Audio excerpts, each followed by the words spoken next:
So today we are with Joe Jordan. He wrote a book called The Life of Significance. Right. I read this book early in my career when I started selling policies, and it changed my life. Literally changed my life when you tell the story about what life insurance do to others. But more importantly was your story, your personal story. Right. So, and today we got the chance to invite you to see one of our events. What's the future? What does the future look like for the insurance business right now?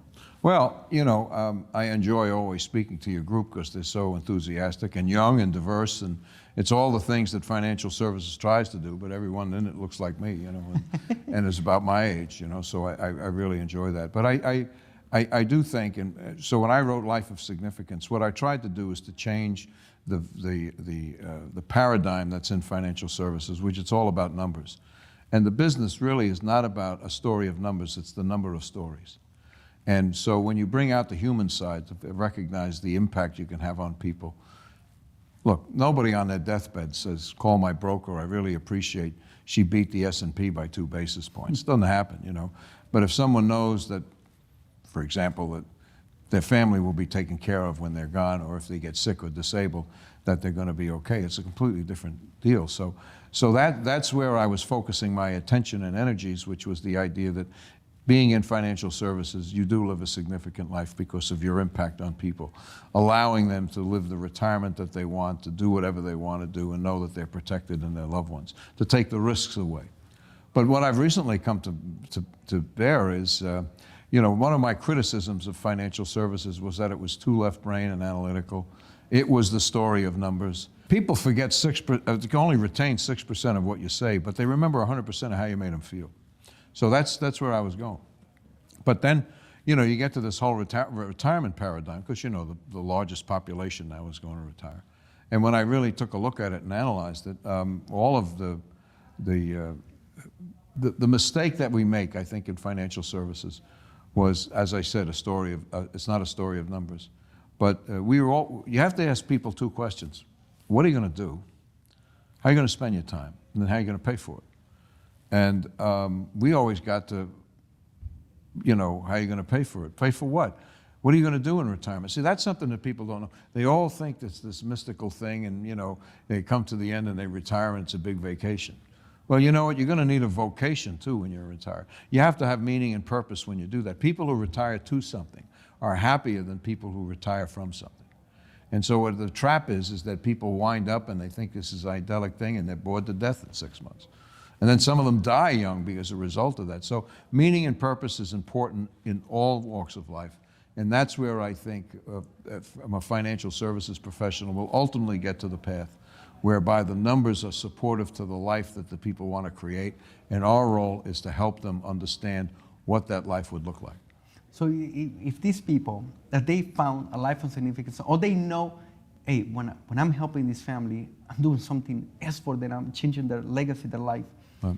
Why is it, if that's the case, why is it that so many agents that are so afraid, or they are so fearful about prospecting or talking to these families, their clients?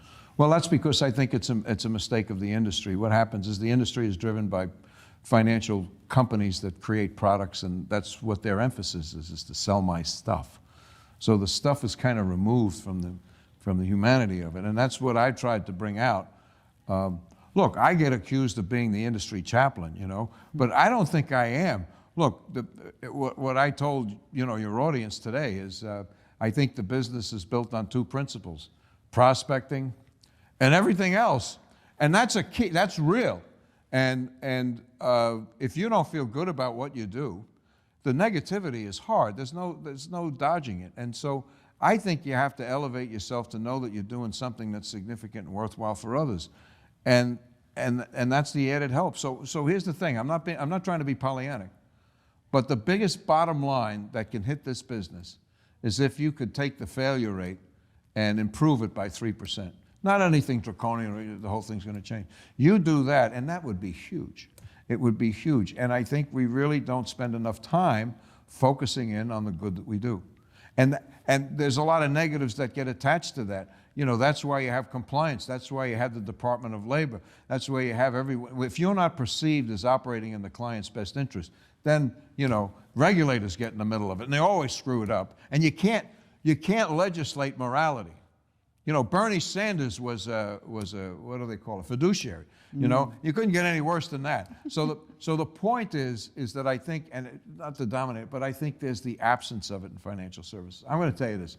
I don't think there's any greater profession that has a big impact on the biggest issues that humanity faces. In my book, the biggest risk that humanity faces is the aging population of the world. You know, if you're retired at 65 and you're dead at 68, who cares? Now people are living to 90.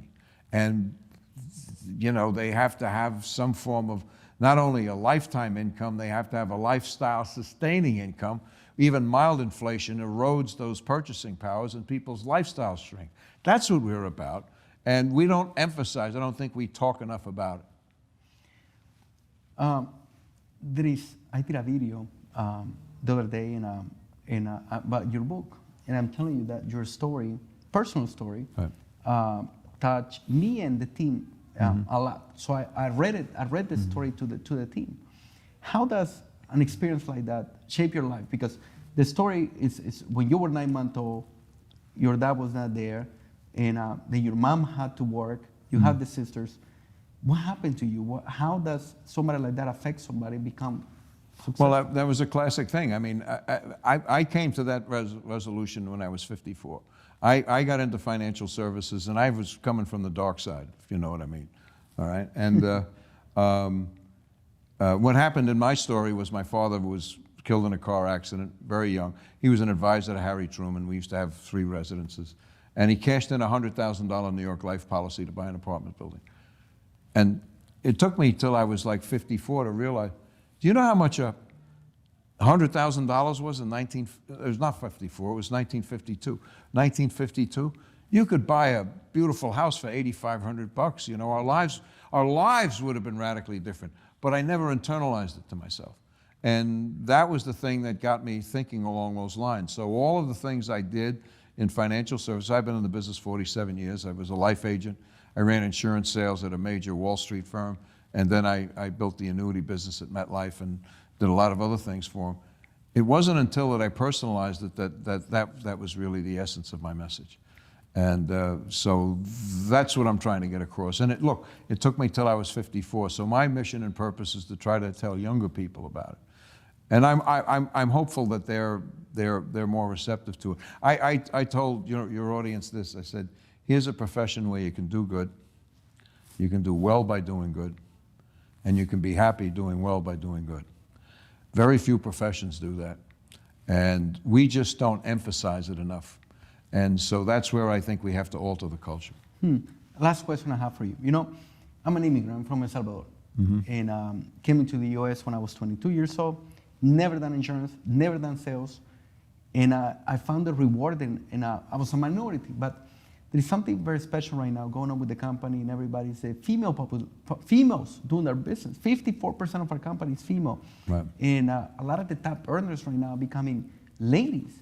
So what role does the females getting into the agency, why do they, in my opinion, they're the best salespeople. Right. Because they don't sell, you're right, they don't sell logically, they might sell more emotional. That's right. So why are they so important right now for the industry? I'm a firm believer in feminizing the business. And why? Because you know what it used to be before you had the internet and all this stuff, information, you had to go to an expert. Well, that's all commoditized now. It's really now about relationships and connections, and women do that instinctively. On top of that, 80% of men die married. 80% of women die single. It's a woman's issue. And not only that, I don't know if you know this, but the United States has the largest population of people over 100, even beating China and Japan. Japan has higher per capita. It's like 6.5% per capita, but the United States has more than even China, which has a huge population, which is a tribute to our medicine and, what have you.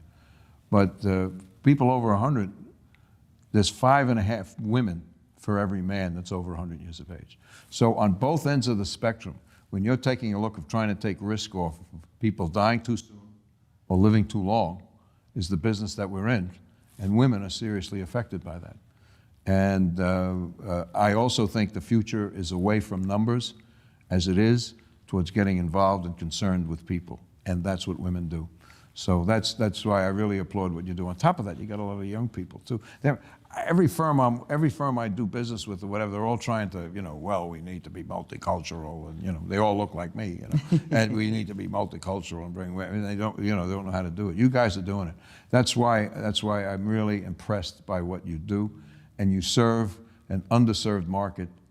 And look, a lot of the people, you certainly do deal with some wealthy people, but you deal with a lot of people that may never be rich but don't deserve to be poor. And tell me that isn't living a significant life.